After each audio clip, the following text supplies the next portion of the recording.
ടൈമിൽ ഒരേപോലെ മെയിൻറ്റെയിൻ ചെയ്യുന്ന ആൾക്കാരാണ്. ഞാൻ പല ഇതിലും കണ്ടിട്ടുണ്ട്, ഇന്നെ കുറിച്ച് അവർ വേറെ പെണ്ണുങ്ങൾ സംസാരിക്കണം, ആ ഡെവിളിൻ്റെ കയ്യിൽ നിന്ന് ആ ഡെവിളിനെ ഡിവേഴ്സ് ചെയ്തുകൂടെ, മനസ്സമാധാനമായിട്ട് ജീവിച്ചുകൂടെ, അങ്ങനെ എങ്ങനെയൊക്കെ പറഞ്ഞിട്ട് ഓരോ പെണ്ണുങ്ങൾ സമാധാനിപ്പിക്കണം. എന്നാൽ ഈ മെസ്സേജുകളും ഇതും ഒക്കെ ചിലപ്പോൾ ഇതിൻ്റെ മടിയിൽ കിടന്നിട്ടായിരിക്കും അയക്കുന്നുണ്ടാവുക.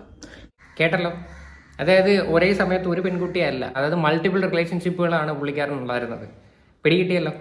അപ്പോൾ ഇതൊക്കെ ഒന്ന് മനസ്സിലാക്കി വെച്ചതിന് ശേഷം വന്നിരുന്ന് വീഡിയോ ചെയ്യുന്നതായിരിക്കും നല്ലത്. പിന്നെ എലിസബത്ത് ഒരു കാര്യം കൂടെ പറയുന്നുണ്ട്, മോള് പോയി റൂമിലിരിക്കും, പോയി മരുന്ന് കഴിക്കുക. അതായത് എന്തു പറയണ്ട, ഒരു മാനസിക രോഗിയാക്കുക.